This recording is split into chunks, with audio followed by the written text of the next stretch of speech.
Good morning and welcome to another episode of The Extra Point here on ESPN 1600. I'm your host, Roland Rainey, and as always, I'm joined with Jeremy Coleman out of Indiana, Justice Gordon from New York, and Robert Parker from New Jersey.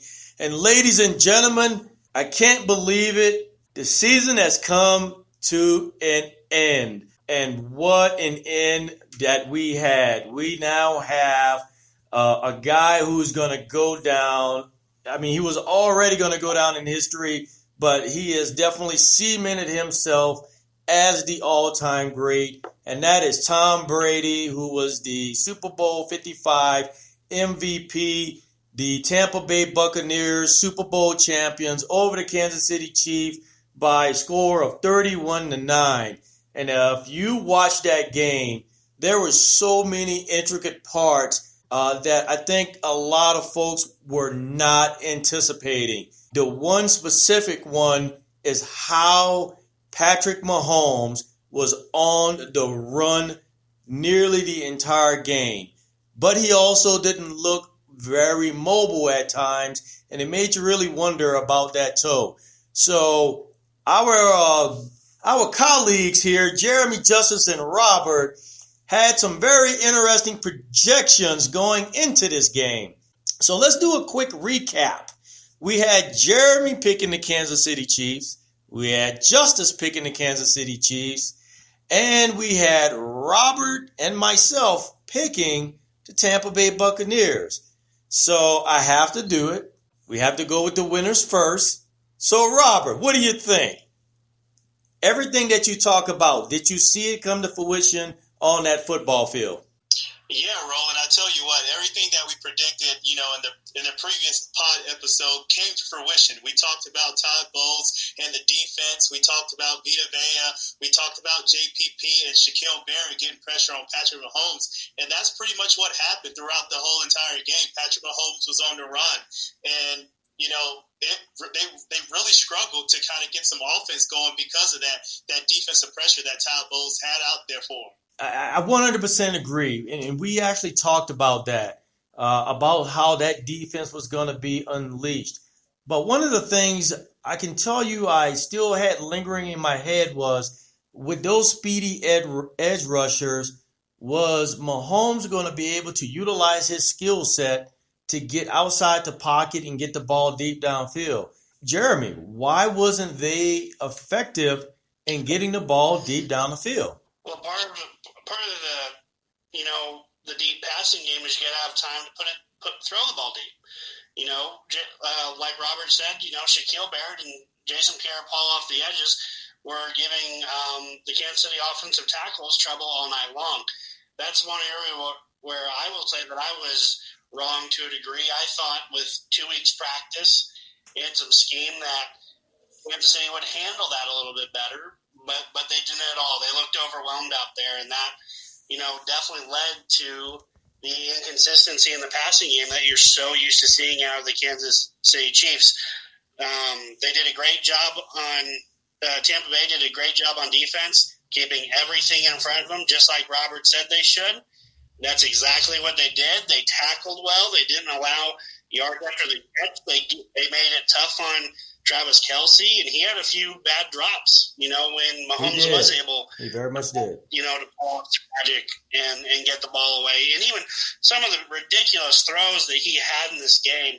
I mean, you watch the audio from the Super Bowl, even the Tampa Bay wide receivers were saying the guy's a magician. I think it was Godwin on the sideline was like, how did he get that off? The dude's a magician. So, I mean, Mahomes is still the player I think who he is, but give Tampa Bay all the credit. They came in, had a great game plan. They executed it flawlessly. And the old Tom Brady to Rob Gronkowski connection sure started off the game well for Tampa Bay with a big bang with 2 touchdowns.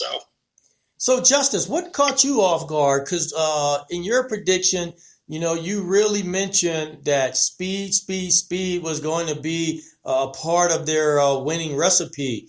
Did you see that speed, or what happened in your opinion? Yeah, Roland, I saw the speed, but I saw Todd Bowles create a game plan to contain it. Going into this week, I mentioned going back and forth on this. I really thought in the back of my head the Bucs would come out on this last Sunday, but I was thinking back to last year and how I bet on that San Francisco defense against Patrick Mahomes, and I bet against him. And this year, I kind of went with Patrick Mahomes. Like me and Jeremy were wrong on this one. This was just the MVP of this game was Todd Bowles. This was just a perfect game plan.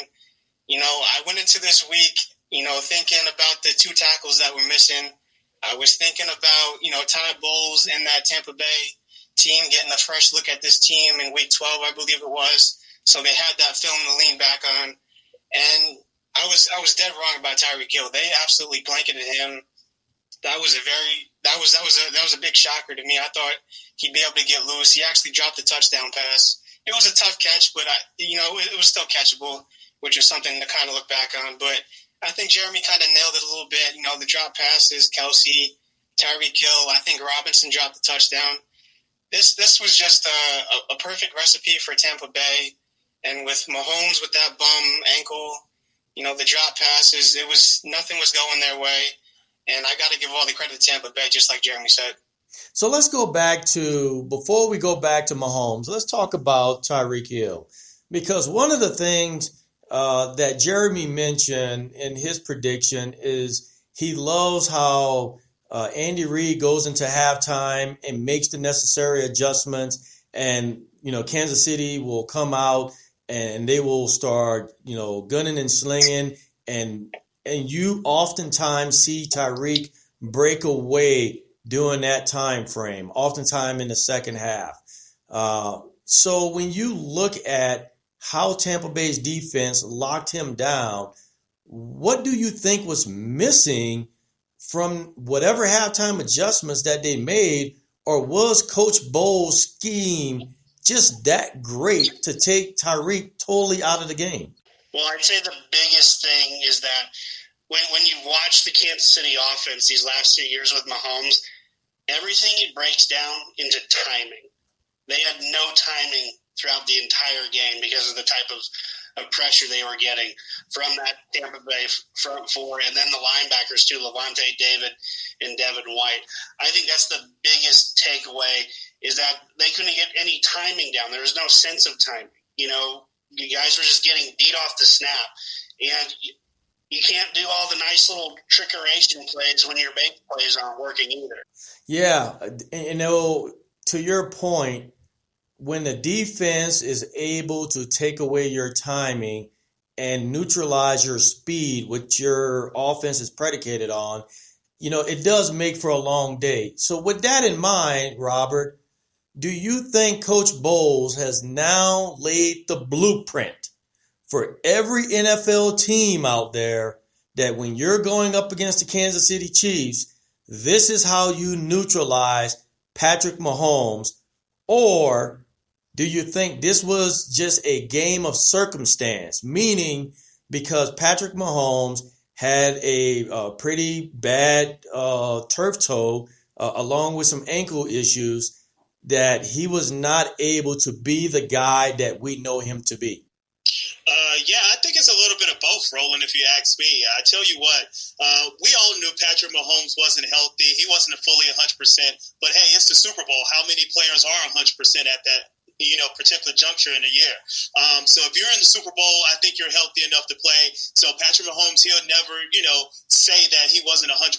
He's just going to be the competitor that he is. But, ultimately that toe injury was pretty significant. And at the end of the day, you can't discount the 2 offensive tackles that went down.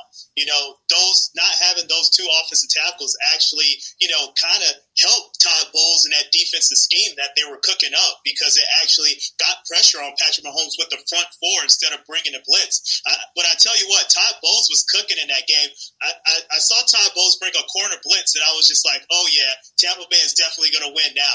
When have you seen teams bring corner blitzes on Patrick Mahomes and the Kansas City Chiefs? Never. If you ask me, because of the speed that we're talking about in Tyreek Hill, the Miko Hardmans, and the Marcus Robinsons on the outside. So that just goes to show you that this offensive line, compared with, Patrick Mahomes and his injury, and the energy that Tampa Bay just came out on defense, was a recipe for success for Tampa Bay, and that's why they were victorious. So I'm glad you brought that up, Robert, especially for all the fans listening in. If you had the ability to DVR this game, or can go on YouTube or wherever and watched the Super Bowl, there is something unique that Coach Bowles did that even shocked me. He almost used his corners and edge rushers in a very interchangeable dynamic. So when the edge rushers weren't going after Mahomes, it was actually the corners and then him dropping the edge rushers out into the flat. When they were sending in at times the edge rushers, they were taking the linebackers and dropping them back or doing an interexchange of those positions. He had a dynamic in the front seven that included cornerbacks that probably hasn't been seen throughout the entire season. That was one hell of a play scheme and a game plan going in. Now, going back to Kansas City, to Jeremy's point earlier, there was a lot of players who just weren't catching the ball. I mean, Kelsey just looked out of sync. Even the running game at times just did not look in sync. And then on top of it, Andy Reid's play calling did not look in sync. So was this just a bad day for Kansas City? What do you think, Justice? Was Andy on his game? Was he on top of his game for the Super Bowl? Yeah, I think Andy Reid called his normal game plan. I just think, you mentioned the run game. Levante David and Devin White, they shut that down quick. Yes, they did. That was a big issue in itself. Just like Jeremy said, a big part of this Kansas City Chiefs offense is sitting back and having time for those speedsters to get downfield. And they just didn't have it. And that was one of the big problems that led to them not scoring a touchdown in this game. Todd Bowles called that, soft cover 2 defense to keep them contained. They couldn't get the ball in Tyreek Hill's hands. And, that's why the offense kind of looked out of sync and looked like nothing was working because Patrick Mahomes had no time and they shut down the run game and made them one-dimensional. Like you mentioned, Roland, I think it's a little bit of both. It was the perfect game plan against the Kansas City Chiefs, but there was also so many things that went against the Chiefs. The penalties, the drop balls that, aren't what this team usually does. It was just a terrible night for this team altogether. And, while it was the perfect game plan, I think the Kansas City Chiefs will learn from this and come back next season on fire. So you mentioned something, and for the fans listening in, I have to take it there. And let's do it right now.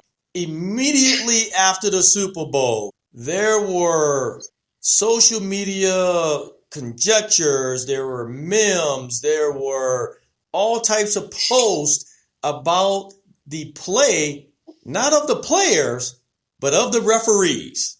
So let's talk about these referees. They were flag happy in the first half. There's a lot of PIs that were called that some would argue shouldn't have been called. Robert, do you believe the referees were too heavy-handed in the Super Bowl in the first half? Yes. I tell you what, anytime you make it to a Super Bowl, you want to see a good, clean game, but at the end of the day, you kind of want to see the players kind of compete and go after each other. You don't want to see the game coming down to the referees. And I tell you what, it was a lot of calls that, was kind of questionable, but the one particular call that was questionable for me was, the pass interference in the red zone with the Honey Badger, Tyrann Mathieu, and Mike Evans when they're kind of locked up with each other. It was kind of, Mike Evans is a physical wide receiver that wants to kind of get physical at the point of attack. And Tyrann Mathieu is a physical, hybrid safety corner type of player too. So you kind of let those guys battle it out. And, it just seems like the ref was going to call a flag on that particular route no matter what happened. So you kind of want to see the referee pick that one up. But all the other ones kind of questionable, but I wasn't so mad at those in particular. But just definitely the one with Mike Evans and Tyrann Mathieu. What's your thoughts on that, Jeremy? Yeah, I'd say that's the most glaring one that people are going to remember from this game because that effectively put the ball at the one and, one play later, New England scores to go up 21-6, I believe. That's a big deal heading into halftime. That was a huge momentum type changing play. Like Robert said, you want to see these guys be able to go after each other and play and pit against each other, mano y mano. And I felt like the refs were very, heavy-handed on a few times. I felt like there were definitely a few times, that the calls were very ticky-tack. They could have kept the flag in their pants.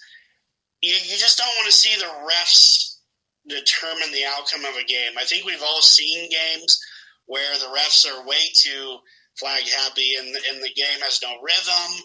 It gave Tampa Bay a big advantage in the first half to a point where, not that Kansas City couldn't come back from it, but it was just going to be a daunting task to do that. They had been flagged for 5 or 6 costly penalties in that first half. They kept extending the Tampa Bay drives.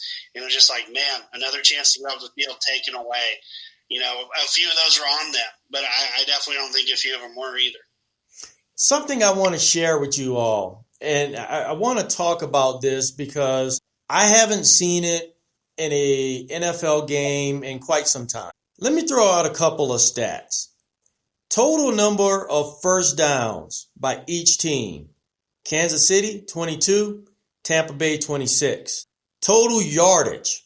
Kansas City, 350. Tampa Bay, 340. Total plays. Kansas City, 69. Tampa Bay, 63. Passing yards. Kansas City, 243. Tampa Bay, only 195. Rushing yards. Kansas City, 107. Tampa Bay, 145. There is one stat that changes it all.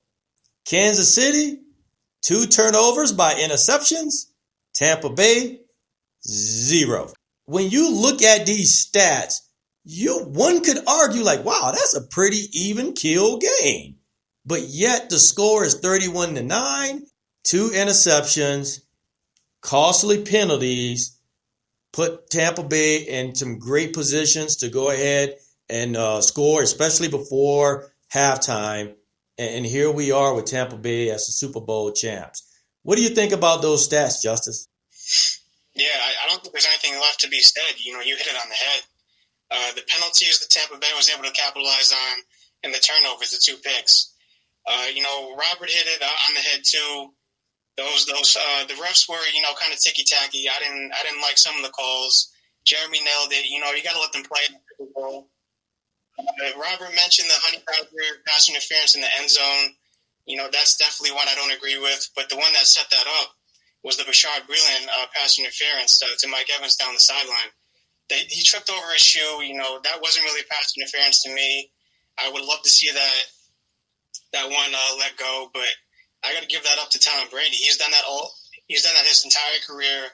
20 seconds left in the half. Why not throw it up? See if you can get that call. But if I was making that call, I would have let that one go. Yeah, you nailed it on the head. The penalties. The one that really comes back with me, that really resonates with me, is that Tyrann Mathieu pick that got called back for defensive holding. These chief DBs, they need help. To quote Shannon Sharp, an APB needs to be put out. The National Guard needs to be put out for these guys because they need. Rob Gronkowski abused them. They got abused. Mike Evans. It was a sad thing to see. Seeing Pat Pete hit free agency. Seeing a guy like Asante Samuel in the draft. I think the Chiefs need to go all in on the secondary. They need to get Tyrann Mathieu refired up. And they need to really revamp the secondary because it cost them this game. I tell you what, this was one for the ages. And, when it's all said and done, Tom Brady walks away with his 10th Super Bowl appearance, 7 Super Bowl titles. In my humble opinion, probably the likes of something that we'll never see again. Ladies and gentlemen, you've been listening in to The Extra Point here on ESPN 1600. I'm your host, Roland Rainey, and we've been talking about Super Bowl 55. Now, one of the things that I had the great opportunity of doing is participating in the post-game press conference and having the opportunity to interview one of the Super Bowl champions, and that is Antoine Winfield. So I want to take the opportunity to play a portion of that interview. Okay, we'll take the next question from the host of The Extra Point. Hey, congratulations on the win. Congratulations to you and the rest of the team. I just want to go back to when you look back on week 13, that bye week. How critical was that bye week for you all? And how did Coach Bowles take you through that to where now you're sitting there as Super Bowl champs?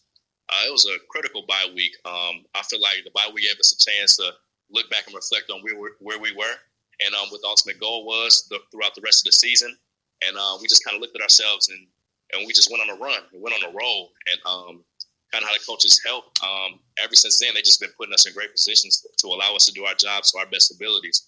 So, like I said before, I can't give enough credit to the coaching staff and basically the entire organization and also our teammates, my teammates themselves. So, ladies and gentlemen, that was Antoine Winfield, Super Bowl champion safety for the Tampa Bay Buccaneers. And as he mentioned, the coaches put them in a great position to become victorious. And I think we all saw exactly what that defense did. Now, it was a little funny. He mentioned earlier in the interview why he threw up the peace sign to Tyreek Hill. And if everyone remember, when they played Kansas City earlier in the season, Tyreek, before he scored a touchdown, turned around, did a backwards flip into the end zone, and threw the peace sign up right in front of Anton. So that was his way of getting back to him. And he will be one to admit he could not wait to throw the peace sign back up